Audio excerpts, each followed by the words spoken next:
Hello, everyone. Thanks for being here.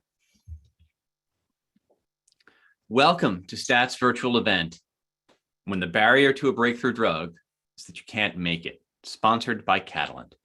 Thank you for joining us. I'm Matt Herper, Senior Writer, Medicine and Editorial Director of Events here at STAT. I'm sure you know how these things work by now, but before we get started, a few quick housekeeping items. At the bottom of your screen, you should see several icons. Use the chat feature to chat amongst yourselves or to send a message directly to the STAT team at STAT events. Please do not put your questions for us in the chat. Don't think that means we don't want them, though. We do. If you have a question you'd like to ask at the event, please use the Q&A feature to type that question, and we'll try to answer it live. In the Q&A window, you should also be able to see the questions other attendees have asked and upvote the questions you would most like to see answered. We will be taking questions throughout the chat. Please don't wait until the end. You can start filling those up now. This is part of what makes these events fun. We want to hear from you. And thanks again for being here. Please note that this will be a two-part event, kicking off with a conversation with STAT's Allison DeAngelis and Sirk Potting from BioNTech, followed by a conversation between myself and Greg Geyer from BioMarin.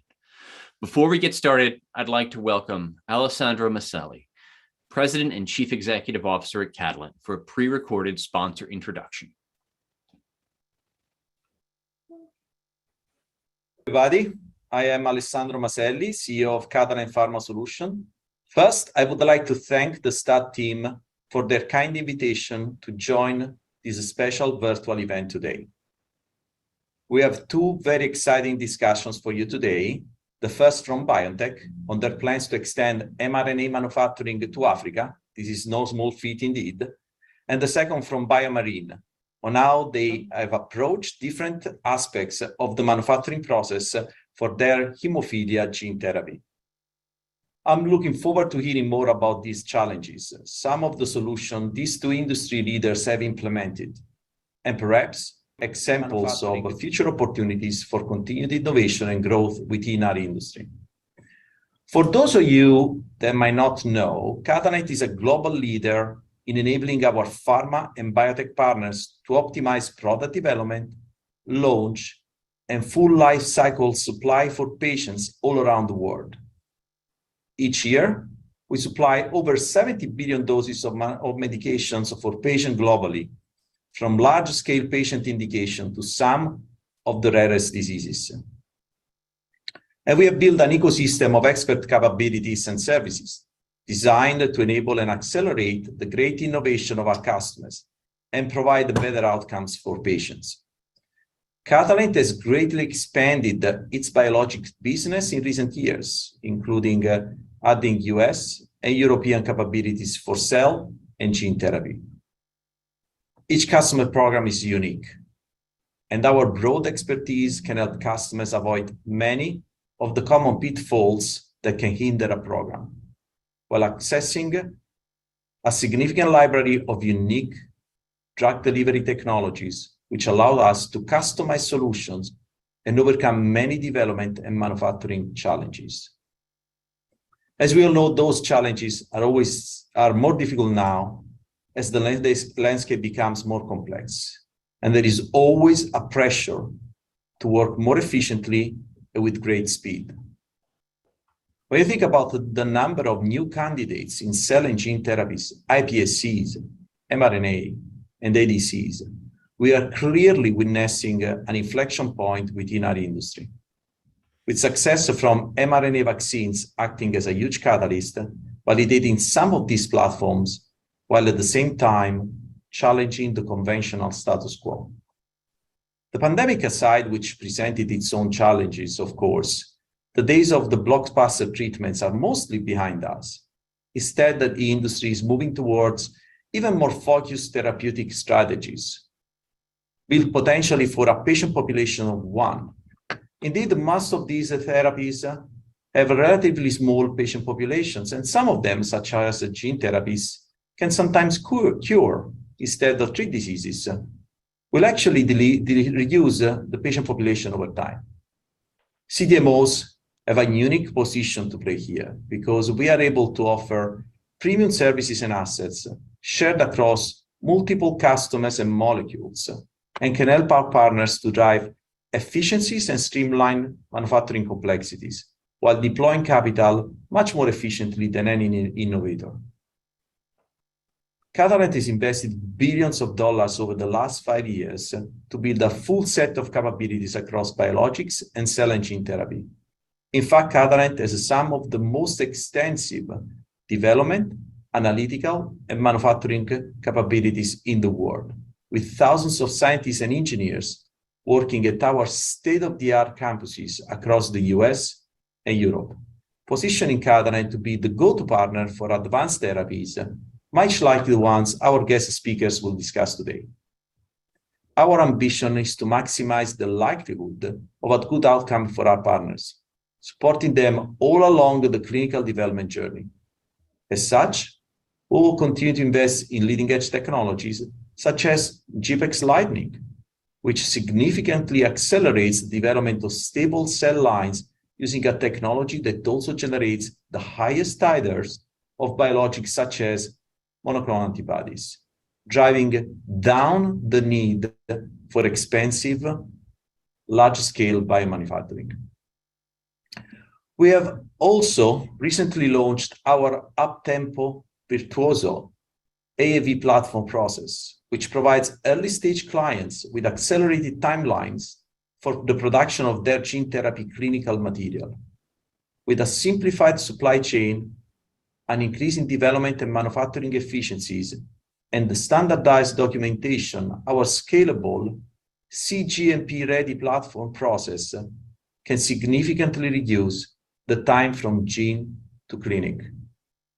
This platform process was developed from the expertise gained supporting over 70 viral vector programs. With our global network of dedicated small and large-scale clinical and commercial manufacturing facilities, Catalent can provide full supply chain control and support for our partners at every stage of the candidate's journey. Those are two of the many specialized capabilities we can offer biotech customers. But in the interest of time, I will simply say that we have so much more to share for those interested in learning more. At Catalent, we share a common goal: to put patients first and help people around the world live better and healthier lives. And my colleagues and I look forward to partnering with you to overcome your next challenges. Thank you again for your time, and I hope you will enjoy today's discussion.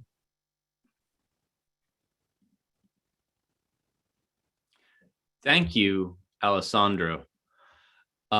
Here to kick off the first portion of today's event, please welcome Sierk Poetting, PhD, Chief Operating Officer at BioNTech, and to moderate, Allison DeAngelis, Biotech Startups and Venture Capital Reporter here at STAT.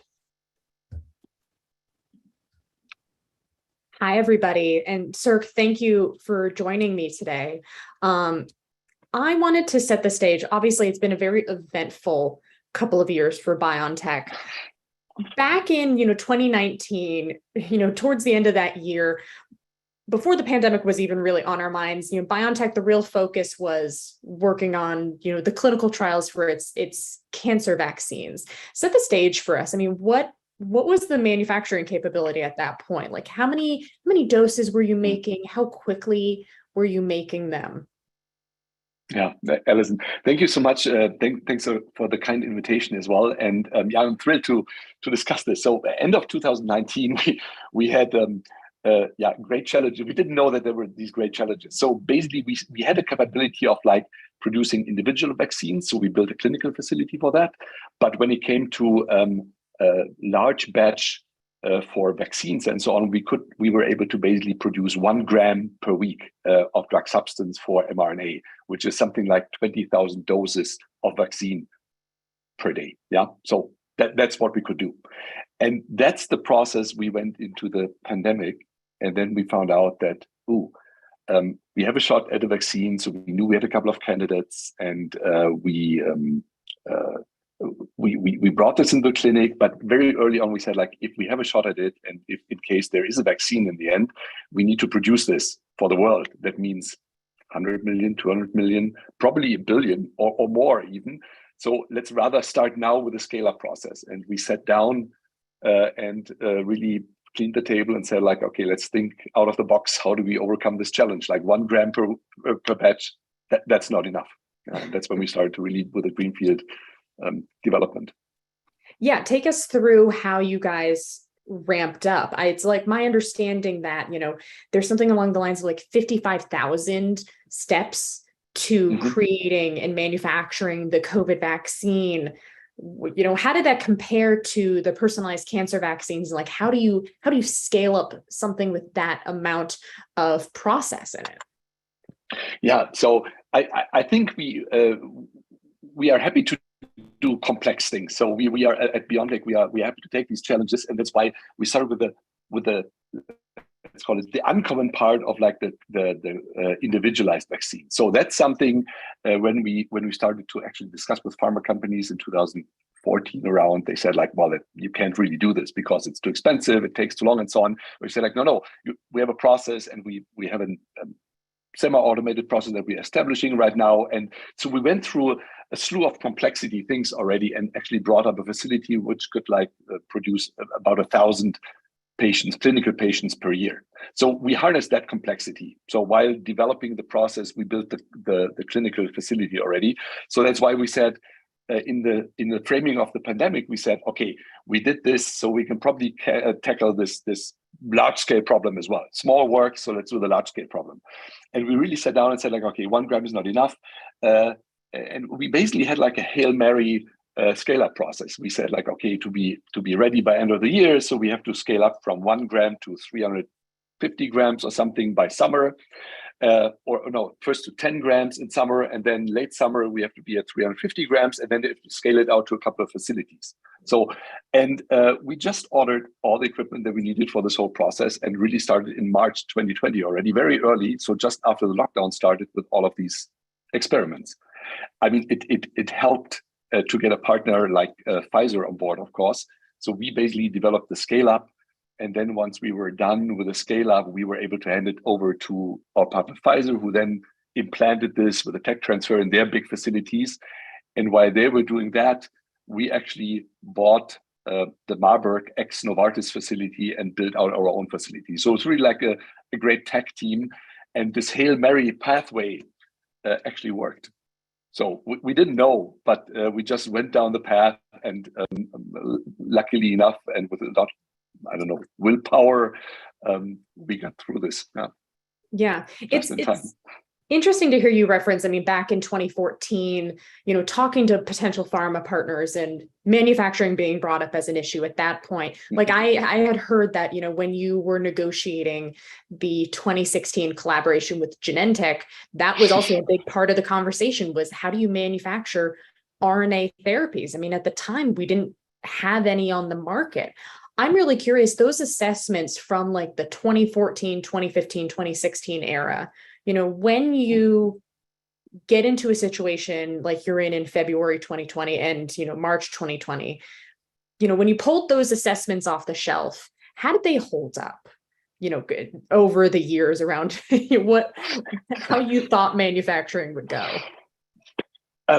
So let me start even earlier a little bit. So in 2009, actually, so 1 year after founding the company, so BioNTech, I mean, we were always meant to be like a multiple product company. I mean, that it works, you don't know, but this was at least the vision. Yeah.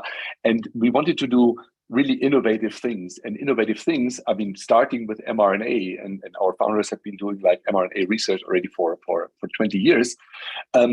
We said we need production as well. We need GMP production in-house. Why? I mean, it's not that you can work with CMOs. I mean, they're great partners, but that time there was no CMO around that could do mRNA. And on the other hand, I mean, with very new technology, you have to have like very short innovation cycles, iteration cycles, optimization cycles, and so on. And then it's really not beneficial to book slots and then wait for potentially a contract manufacturing partner. That's why we said like we need our own facility. And in 2009, we bought a GMP facility from Fresenius, which was doing cell and gene therapy actually, and we implanted our mRNA there. So that's why we were able to do mRNA at all. So, and with this, we went into, with all the learnings we had over the years of the various individualized and non-individualized mRNA. So we went into these discussions with Novartis, with Genentech in 2014, 15, 16, actually, and we were able to demonstrate that, yes, we can do the production of these single things. And everything that we learned there, we put on the table in 2020 and said, okay, we have done quite a bit. So we experimented with or produced under GMP various types of mRNA, be it for off-the-shelf medicine or individualized and so on. So we should be able to scale this up. And we had the experts in-house and we had the knowledge in-house, but we just had to apply it in this new framework. Yeah. How does the process of manufacturing, like the individualized mRNA products, compare to something that's more generalized, like the vaccine? And are there things that you took away from, the knowledge that you already had doing the individualized, vaccines that helped you when COVID hit? Yes, it did actually. So one thing that, peculiarities of the individualized are, it hasn't been around. So everything was new. So we had a couple of interesting discussions with some vendors actually. So we said we need aseptic fill and finish for individualized medicine. Yeah, and they said, of course, yeah, we did this like a gazillion times. And we're like, yeah, the problem is it's not that much. It's just a very little amount. And they were like, yeah, that's not an issue. And he's like, well, it's about a couple of milliliters or something. And they were like, ooh, that's the dead volume of the tubes. So actually we cannot do it.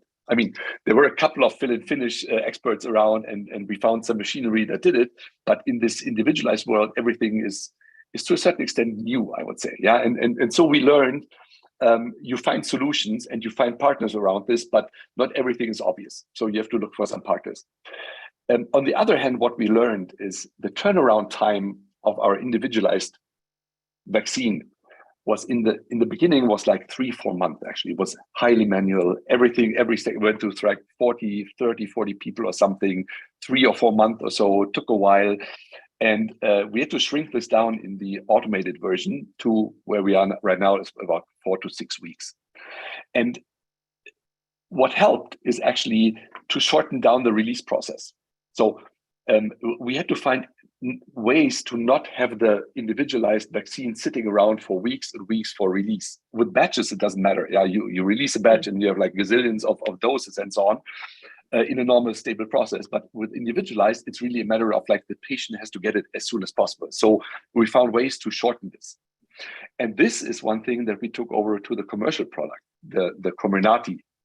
It is a batch process, but there was such a demand, we had to shorten the times. And we took all the learnings from the release process and we said like, well, we did this with the individualized vaccine. So let's shorten this process down to like 2 weeks. And we discussed it with Pfizer, and then we established this like short release process. And it really helped to get the initial quantities into the market during the pandemic. And the release process is that the process of just like, putting everything in a giant shipping container and sending it off to whatever nation, will get those vaccines? Or are there other aspects to the release process that you then shortened that helped with the COVID pandemic response? Yeah, first of all, you have to be as digital as possible, because otherwise the release persons have to go through gazillions of pages and so on. And when it's electronic, you can actually do an exception release. So they basically look through, was there anything funny in the process or not right or so, and then the quality person can actually review this and check it off or not, or investigate. And the other process is like you have like quick release. You have to test for sterility. There are a couple of ways to actually shorten that. You can just grow bacteria and so on, and then wait for a long time. But there are quick test releases and so on, and all of that knowledge we brought to the process. You can shorten it even more when you ship under quarantine and then release when you get the results. That we didn't only on an exceptional basis in the pandemic, because after all, it was big batches, and you don't want to risk anything that somebody starts shipping or distributing the quarantine batches. So that wasn't a bit too dangerous, I guess. You mentioned a couple times automation, and I find it really fascinating that this is something that has come up in the last couple of years and actually seems to be feasible in a way. I mean, not only is BioNTech in this process of creating these modular kind of semi-automated modules that are going to send out, that are being established in different African nations. But, CureVac famously was working with Tesla on, doing their own automated, little containers. And there's a couple of other efforts, in kind of the larger cell and gene therapy world to say, hey, can we actually make things closer to patients' bedsides, or at least closer to the administration setting? And I'm curious, from your perspective, what makes that a more feasible conversation today than in the past? So I think mRNA is perfect to do these new things. So I think with mRNA, with the first mRNA therapeutics that we now have on the market, this really opened the door to a new world, because it's a synthetic process. So you don't have to grow bacteria and so on and harvest them in big fermenters and so on. It's a fairly compact process. I mean, there are many steps, but still it's a process that's that you can control well, and you can make a very small or scalable copies of these machines. So when it comes to the biocontainers, these modular units that you mentioned, I think they weren't really possible. I mean, there were modular clean rooms around, and there was modular or some kind of modular production around, but put these two together and make it really fast. I mean, fast is the thing, because you can produce them off shelf and then ship them to countries. That wasn't possible because it never fit together. So with mRNA, you can do this. And these biocontainers were actually born in March 2020 already. So we literally have the napkin. So this the napkin sketch. So we had everything on the table, and we said in March 2020, how can we scale up this 1 gram process that we had? And we did a sketch in a very light study actually, and said okay, you can do this in containers. You put together a couple of containers, make a clean room out of this, and you have personal airlocks, bacterial airlocks, the production area. Yes, it works. But then we said it's not going to work to scale up quickly. There's no steel around right now. The supply chains broke down and so on. You can't build the containers. Let's put this into the drawer. We took it out again when we had a vaccine and we had our big sites up and running. And then we said, but now let's do it, because this will be needed for the world. Yeah, we need modular solutions for local production in the future. And this is all a process that is, I mean, it's not fully automated. There's still quite a bit of a, a human element to these biocontainers, as you call them. You've talked about, scaling up quite a bit. We've talked about having thousands and thousands of steps. The quality assurance in all of this process, how do you maintain that in, what has quickly become a very international effort? Yeah. So the interesting thing about this biocontainer concept is you can copy and paste it. So we basically have a hub in Marburg where we have the prototype, or the hub, the blueprint, so to say.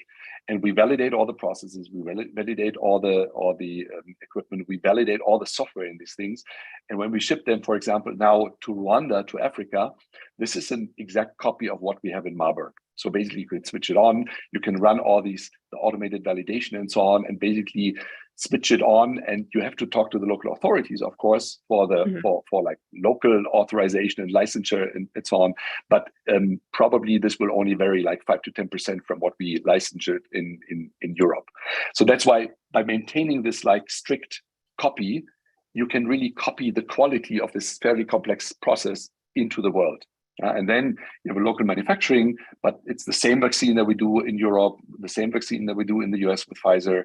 It's exactly the same quality grade that you then copy into for example, African biocontainers. Yeah, it seems like, even though you mentioned you're talking a 5 to 10% difference there, that seems like a situation that's rife for kind of working with a large international organization. And obviously, this question has come up. The World Health Organization has established a tech transfer hub in South Africa, I believe, and is working to produce mRNA vaccines and kind of train that workforce. You guys aren't a part of that effort. Why not team up with them in this situation? Yeah, and what we're doing is actually we do bring the technology to Africa. So it is the process that we know and that we run actually. And what you have to do to get it into Africa is do a tech transfer. So that's why we actually do this. So we package this up. So our effort went into like the blueprinting, the prototyping up, and so on, and really writing all of this up and talking to the local authorities, to European authorities, to find a framework how we can do this. So eventually, this is a tech transfer that we are doing of the product where we know that works and of the quality that we know that works. The next step then is, of course, we don't operate this remotely, as you said, like it's still not fully automated and so on. You need workforce, and of course, this is where we train the local workforce on this process. So eventually, once the tech transfer is done and the workforce is trained, it is a local process where you can really produce in Africa, for Africa, by Africans. It's really a local process then. And then the tech transfer is actually done. Then you have transferred the technology to Africa, and there is access then to the technology. Yeah, it's still a circumstance where I think I saw mention that, BioNTech will kind of be doing remote monitoring and troubleshooting of this process. Why not bring in, work with another organization to kind of help with that? We're talking about, great time differences, miles and miles between, the headquarters and these sites that you're setting up. And yeah, I'm just kind of curious. This is also a situation where you're going to be selling these vaccines not for profit. That seems like a lot of effort for BioNTech to take on itself fully, rather than kind of, say, hey, World Health Organization, can you help us out with this project? No, you're absolutely right. I mean, let's put it like this. I think we see it as our duty to transfer the technology to Africa. Yeah, so we know it by heart, we know the quality, and that's why we do it. It's why we also fund this whole effort actually to get into Africa and do it. It's a concept that we develop, and we can use it for other countries as well. There's lots of interest, of course, in local production, but we said like we first have to go to Africa because we saw the distribution doesn't work with the big hubs. It works to a certain extent, and it was the right thing to do for a quick fix in the pandemic. But in future pandemics and everything that comes now, it's needed locally. So I think where we need help and support is once we train the workforce, I think we need like local partners for training, universities and so on, operator training and so on. We need local partners for fill and finish, for example. We need local infrastructure partner and so on. So we can't do all of this alone. So we have a slew of partners actually lined up. And then I think the next step is like once this is really up and running, and I think this is something we have to prove that it works. And once it works, of course, we are happy to work with the WHO on like HIV, tuberculosis, malaria, and so on. I think we have to provide the technology, but then of course this hub is the production hub is open for like everything that for example Africa needs, and then we can really develop products in this thing and produce them for Africa. I think my last question is, I mean, you've spoken and we've referenced, that you kind of had like inklings of plans in your pocket for years. You actually, it sounds like we're in a fairly decent position for a startup heading into a pandemic like this. Was it all rosy? Were there specific instances that you remember in this process of like figuring out how to manufacture this, that you had to, problems that you had to overcome that come to your mind? I mean, first of all, I think there was a lot of willpower and so on, and knowledge, and an organization that really likes challenges. On the other hand, we were also lucky because we were ready with the technology basically at that point in time. 2 years earlier, I think it would have been a lot more difficult to tackle the pandemic. So I think in that sense, there was luck that we were ready to do all of that. I think the production process, what was really hard, the scale up was not that bad. So because it worked. So I told you about this Hail Mary path, but that kind of worked. I think when it got very difficult is when we did have a vaccine and we had the first 50 million vaccines produced. And that was a lot already. I mean, we never made this many vaccines and they were released and so on. But then we realized, of course, the whole world is waiting for this. And then 50 million is not that much, actually. And so there was tremendous pressure like December, January, February 2021. to scale up massively. Yeah, and of course, together with a partner like Pfizer, that works, but also they were still scaling up, and we had to scale up our manufacturing network. We had fill and finish partners, external CMOs, and so on. We didn't have any lipids because lipids were for research mRNA, so they came in gram scale and not kilogram scale. So this was a very difficult time to like do expectation management with the public, while at the same time produce like hell and make sure that you don't lose any batches, because every batch was really so precious for the population. That was stressful. I mean, eventually it worked, but I wish we could have scaled up faster, but that's what we could do actually, even with all the partners that we had. And I hope next time we are better prepared as a world. I mean, let's hope there's not a next time. I could go on talking about this for a while. Unfortunately, we're out of time. Thank you, Sirk, for joining me in this conversation. I'm going to pass it back over to Matt Herper for the second part of this event. Allison, it was a pleasure to talk to you. Thank you so much. Thank you. Thanks so much, Allison, and thanks for being here, Sirk. That was fascinating. And now on to our next discussion. I'd like to welcome Greg Geyer, PhD, Chief Technical Officer and Executive Vice President of Global Manufacturing, and Technical Operations at BioMarin. I think I briefly had you manufacturing gloves there, Greg. Thanks, Matt. Thanks for having me and Stat News. I mean, just for a second, I would like to thank Sirk and the whole BioNTech team for their massive contribution to this pandemic and delivering a mRNA vaccine in just record time. I've been the recipient of 4 of those doses so far, and just can't thank them enough for their contribution to global health here. So it's great listening to him. Fantastic. So just before Greg and I get started here, I want to give a nudge to the audience. There were some wonderful questions that poured in at the end of Allison's session. I would love to get some of those questions for Greg up here early. I'll give your questions precedence over mine. So please pop them in there. Paul Mindus, who just asked some amazing ones in the BioNTech chat. I'm looking at you. Give me some things I haven't thought of to ask. Greg, I want to start off with, you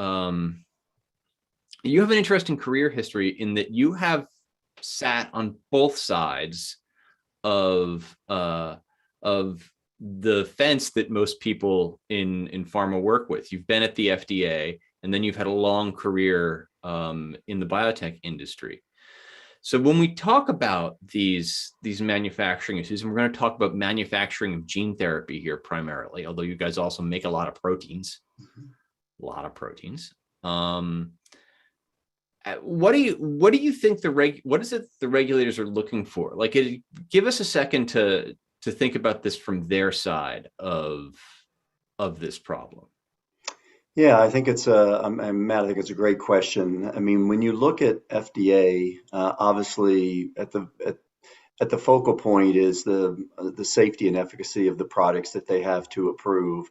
And then their desire is to look for quality attributes that can ensure the reproducibility of those clinical results. So I think what they're looking for, especially in new modalities like gene therapies, is they're looking for a good complement of analytical tests to ensure the reproducibility of the transition from the clinic all the way into commercial manufacturing, to make sure that you're going to get the same type of results that you got in the clinic, obviously in the commercial setting. And so I think what FDA tries to do is to really maybe over-index on looking at many different dimensions. Because when you look at a gene therapy, right, it's really 2 products in one. You've got the capsid itself, and then you've got the gene that's inserted within it. And so it's really the control of both of those elements, over time. So if I'm FDA, I want to make sure there's good controls in place to ensure that reproducibility. But it all starts with having very strong clinical data and safety data to make sure that the product is appropriate to put onto the market and serve patients. So those are strongly connected. I learned that in my first 10 years of my career. And they're also looking for the trade-off of the benefit that the product will bring versus any types of risk that it may have as well. So there's always that risk-benefit equation algorithm in the back of their minds. So you guys are about to do this for real. Like this, we've been waiting a few years for Roctavian. It's approved in Europe. This is a gene therapy for hemophilia. This is one of the biggest near-term indications for gene therapy. We've had a lot of gene therapies for very rare diseases, things like SMA, things like rare forms of blindness. You're in Europe and hopefully in the US, you're going to be moving into a completely different situation, aren't you? So how do you make sure that this goes smoothly? Well, I think I have to, I've been at BioMarin for 2.5 years, and I have to thank some of my predecessors, Robert Baffy and his team, because I think they were very predictive of what we needed going forward. There was a big decision. We acquired the product, I think it was 2013, from University College London. And so quickly saw very positive preliminary results in vitro. And then I think we had aspirations that this data looks, really good in terms of its hemostatic control for hemophilia A patients. And so I think they had a perspective that this was going to be pretty big. And like Sirk said, you have to think about the decisions you had to make when the CDMO environment was not very big in 2015 in the gene therapy space. And so they embarked on creating a facility which we fully brought to bear, and it's in our California facility, and it has the scale to be able to meet the demand of the patients that we had, our commercial colleagues had articulated some years ago, and now we're fully there. And so we had to develop a process that was scalable, more scale out than scale up, because we had multiple bioreactors we could use depending on the size of the markets. I think the other thing that was really important back then is we had a portfolio of gene therapy. So Roctavian is our first gene therapy product that's been approved, but we have other gene therapies in the portfolio. And so we felt like we needed an agile facility, a flexible facility, and that's why we used single-use technology to be able to scale out as appropriate as those products came. So I think we sit in a very good position today from a manufacturing perspective. We've had many years to actually provide many runs to make sure we nailed it regarding those quality attributes. And right now we're poised to launch and ready for filing in the U.S. very soon, and then hopefully approval by mid next year. Let's talk about the manufacturing platform here. This is insect cells we're talking about. And we talk making gene therapy, but you're actually making and kind of altering viruses, right? So what goes into choosing that platform? It's a great question. And if you think back, when I mentioned earlier, we acquired it from the University College of London. It was a HEC-293 cell line that it was based on. What we found, though, is that those are human kidney. Yeah, it's a human embryonic kidney. Yeah, correct. The human. Thank you. Good clarification. As opposed to insect cell lines, which is where we ended up. What happened is there were some controls we were having to put in place that really constricted our viral titers. And what we found is when we tried it in an insect cell line, which is where we ended up in a baculovirus, it actually was about 40-fold more potent in terms of what we were able to yield. What we also did was a comparability study to show from a protein expression standpoint, they were basically equivalent, whether we had it raised in HEC-293 cells or human cells or insect cell line cells.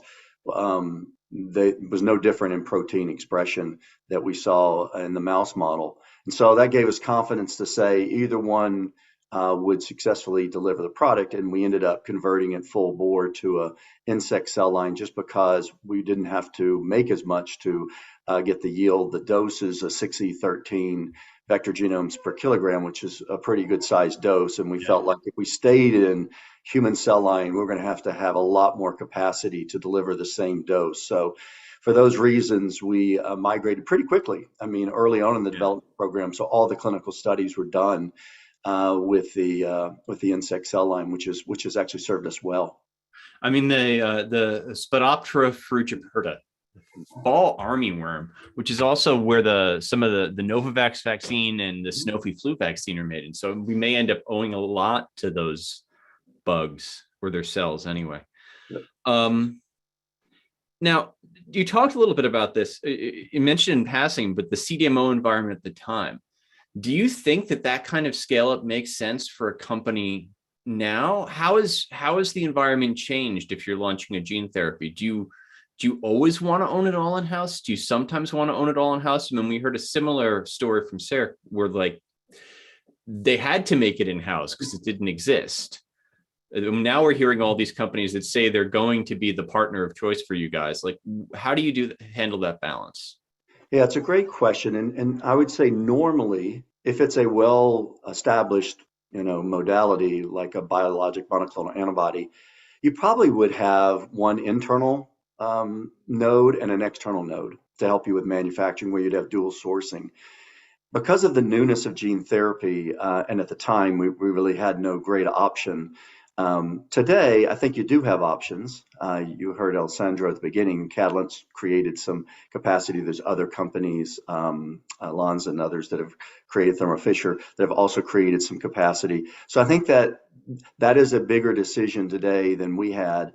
I think the other thing, Matt, from my perspective, is it's hard to predict what is the uptake of a gene therapy because of the newness of the modality. How well is it going to be desired by patients?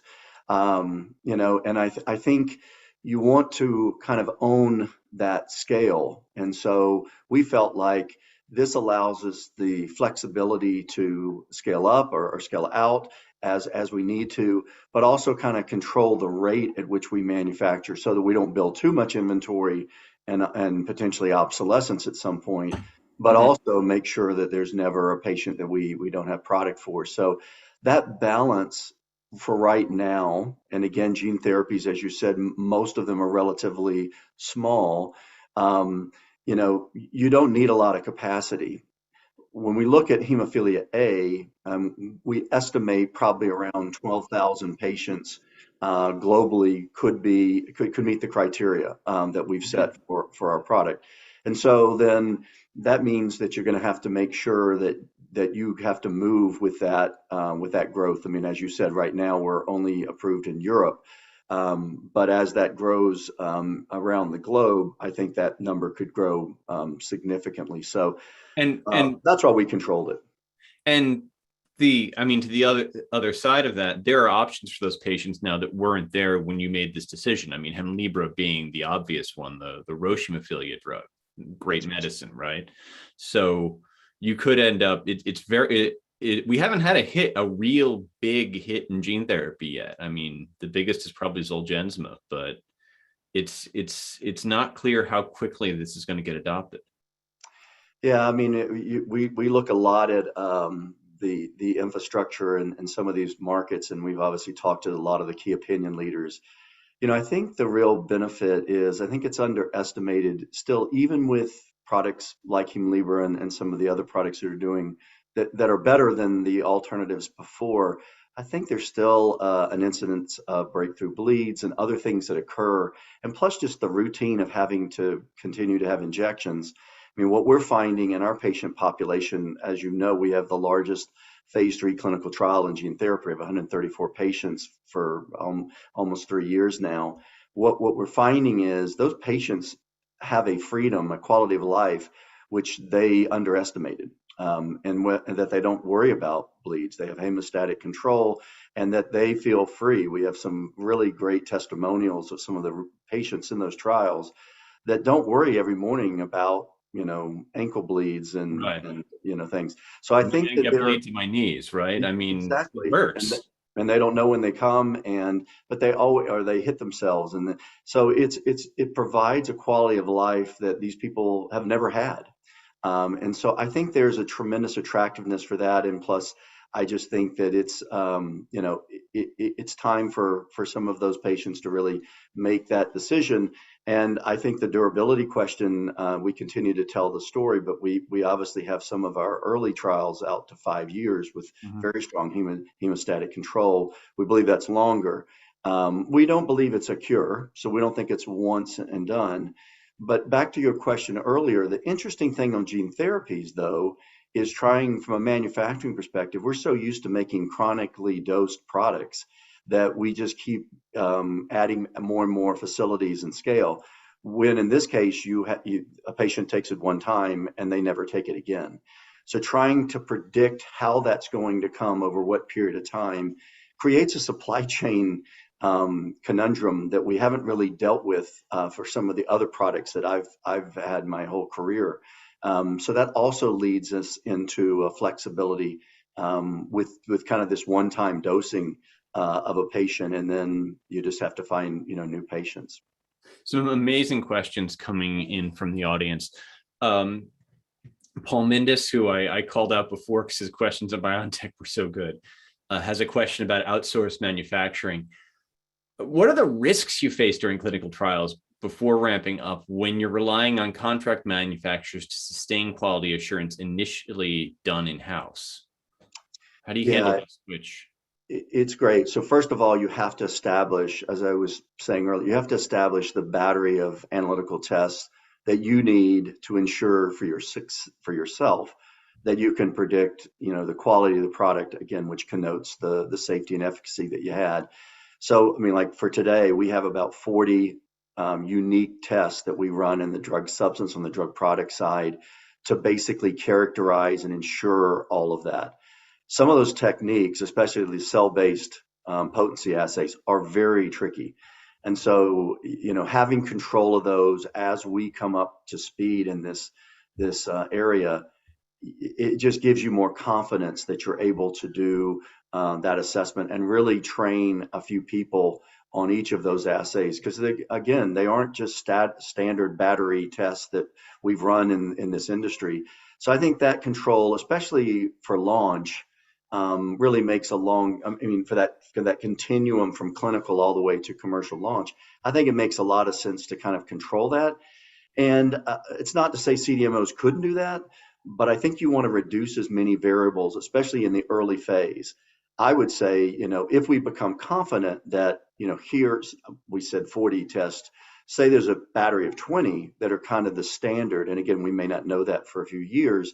Then you start to get more and more experience in the CDMO space and the labs that support them to be able to do that and to be able to take that continuous assessment as we follow these patients through their journey.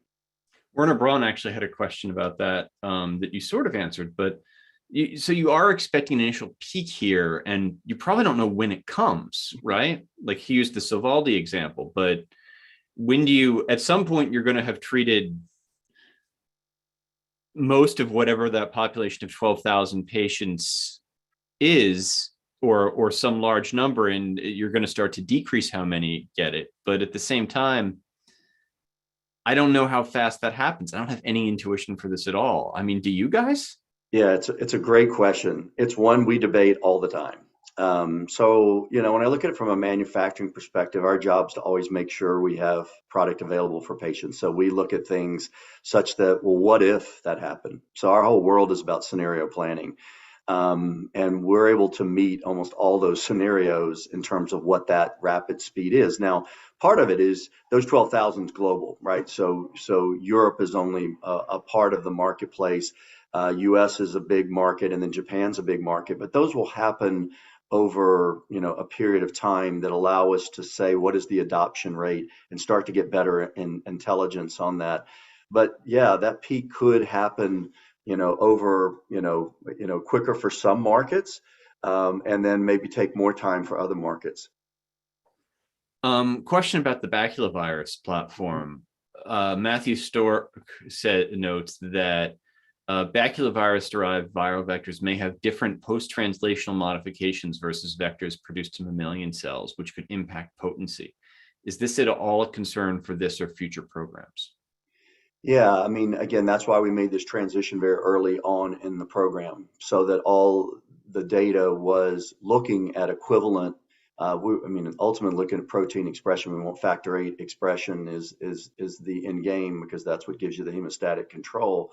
So what we wanted to do is we wanted to do side-by-side tests just to make sure that there was nothing that had any impact to potency or whatever. And what we did is we then mapped everything.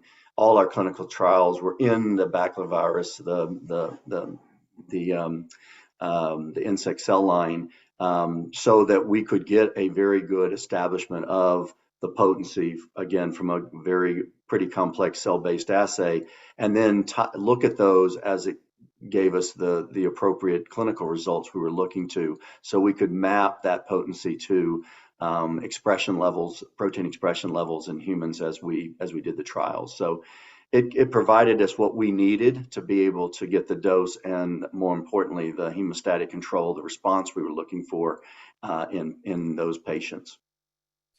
Question from Irina Reiko. What are the options you're considering to reduce the final cost of gene therapies in order to make it more widely accessible and affordable?